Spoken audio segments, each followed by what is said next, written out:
Alors, la deuxième vidéo porte sur les équations aux dimensions. Donc, on vient de voir dans la première vidéo la notion de variable. Et on a vu que ces variables avaient des dimensions. Qu'est-ce que l'équation aux dimensions? L'équation aux dimensions, c'est l'écriture de la dimension d'une grandeur physique dérivée, puisque les grandeurs de base, c'est facile, c'est soit L, soit M, soit T, soit θ. Par contre, une grandeur dérivée, par exemple un volume, ça va être L cube. Donc, c'est écrire une grandeur dérivée A sous la forme d'un produit de puissance des grandeurs de base, puisque toutes les grandeurs dérivées peuvent s'exprimer en grandeur de base. Donc, la dimension de la grandeur A, la notation dim avec des parenthèses, on le remplace par deux crochets, ici. Donc, si je note crochet A, ça veut dire dimension de A. La dimension de A, on va la décomposer en fonction des dimensions de toutes les grandeurs de base, puisque toute grandeur dérivée peut s'exprimer en fonction des 7 grandeurs de base, et donc avec une puissance. Les exposants, alpha, bêta, delta, alpha, bêta, gamma, delta, et epsilon, eta et kappa, sont des coefficients, on peut les appeler comme ça, on peut les appeler autrement, qui sont entiers, positifs, négatifs ou nuls, sont les exposants dimensionnels. Rappel de mathématiques, si on a un exposant qui vaut 0, alors la grandeur vaut 1. Donc x puissance 0, ça vaut 1. Alors si vous n'avez pas trop compris, on va voir... on verra les exemples après. D'abord, on va voir les propriétés. Si j'ai une grandeur A qui est la somme d'une grandeur B et d'une grandeur C, on a dû toujours vous dire qu'on avait le droit d'additionner que des patates avec des patates, des poires avec des poires et des pommes avec des pommes. Donc si vous avez la variable A qui est égale à la somme de la variable B et de la variable C, ça veut dire que B et C ont la même dimension, on ne peut additionner que des choses qui sont similaires, et elles ont la même dimension que A. Donc dimension de A égale dimension de B égale dimension de C. En revanche, si on a un produit, la variable A, c'est le produit de la variable B fois la variable C. Alors la dimension de A, c'est le produit des deux dimensions. Par exemple, si j'ai la variable A qui est une surface, ma surface, c'est égal à la longueur 1 fois la longueur 2. Donc la dimension de S, c'est égal à la dimension de la longueur 1 fois la dimension de la longueur 2.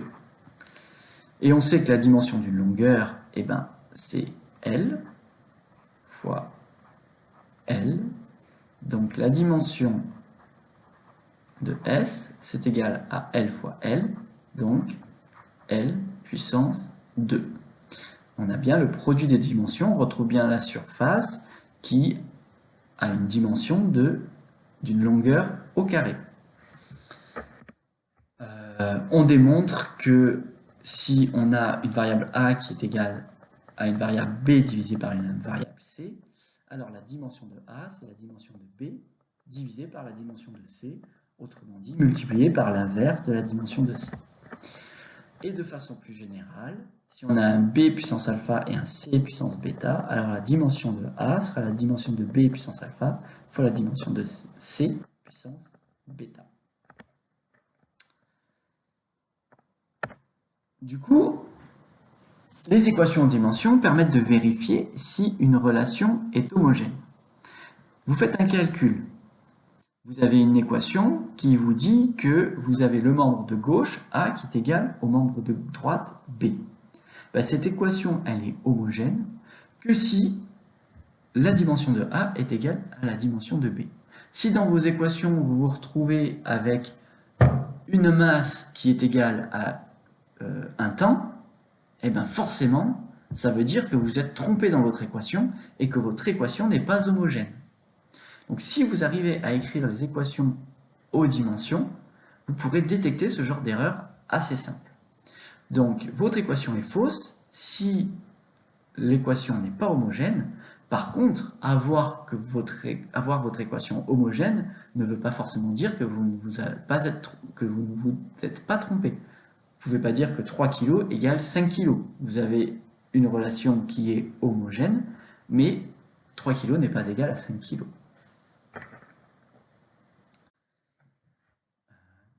Par exemple, vous avez cette relation mathématique très célèbre, l'énergie est égale à la masse d'un objet. L'énergie d'un objet est égale à sa masse fois sa vitesse au carré.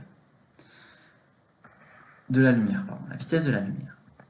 Donc, est-ce qu'on a bien une relation homogène?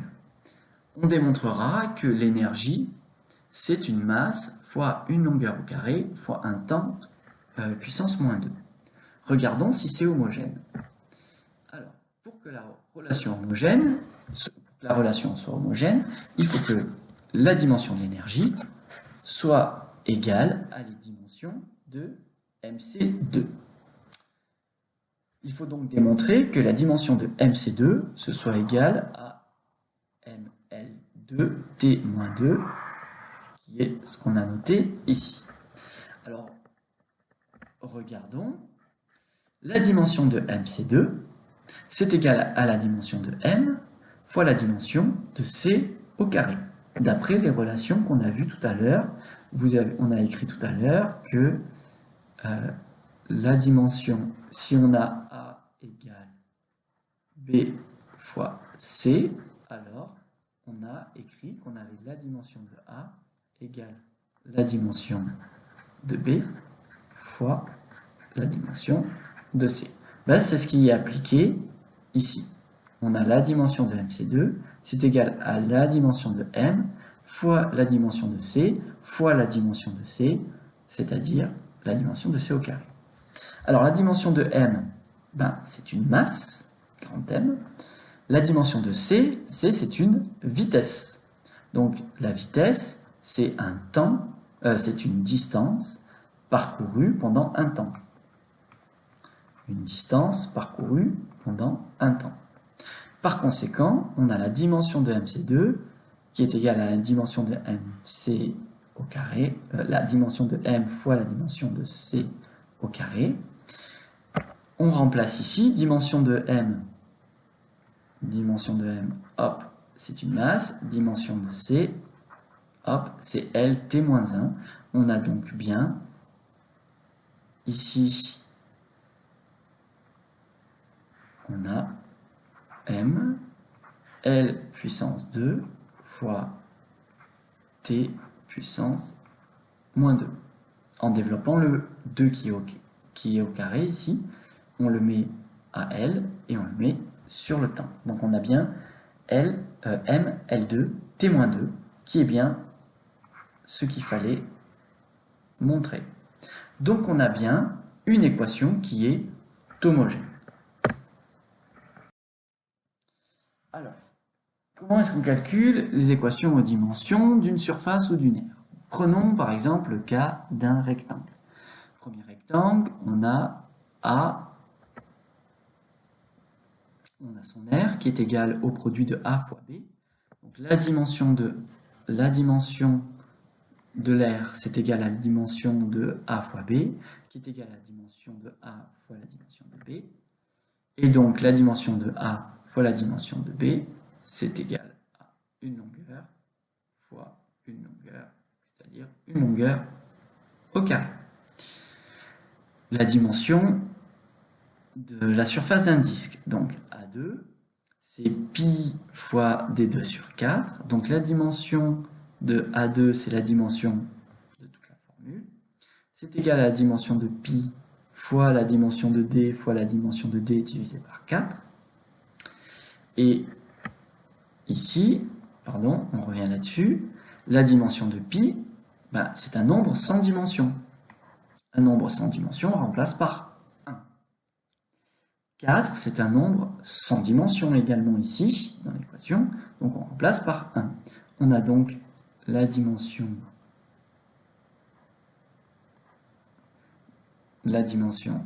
de D fois la dimension de D, c'est égal à L au carré. Donc on retrouve bien L au carré.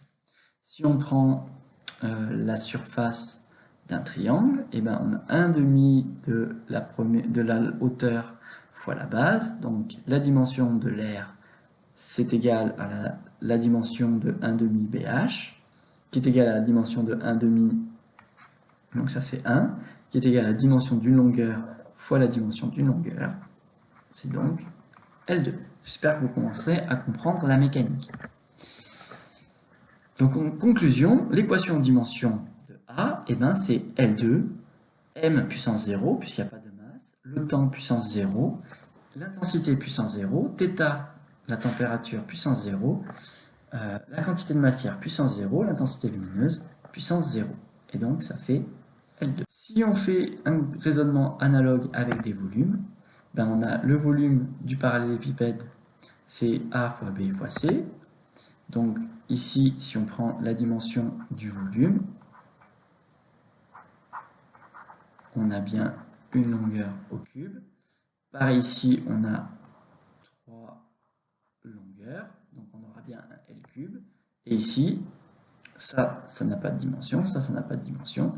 Et ici, on aura bien une longueur au cube, donc on aura bien L cube. Donc, la dimension d'un volume, c'est bien L cube. Alors, si on s'intéresse maintenant à une vitesse, on sait que la vitesse, c'est le rapport, le quotient d'une longueur parcourue durant une durée t. Donc la vitesse, c'est une distance pendant un petit temps. Donc, c'est une distance, L, divisée par un temps, et donc c'est L fois t moins 1. L'équation en dimension, tous les autres variables de base auront 0, alors que la longueur aura 1 et le temps aura moins 1. L'accélération, c'est une variation de la vitesse pendant un temps. Donc, on a une variation de longueur au carré divisé par un temps au carré. Donc ici, on aura une longueur divisée par t-2.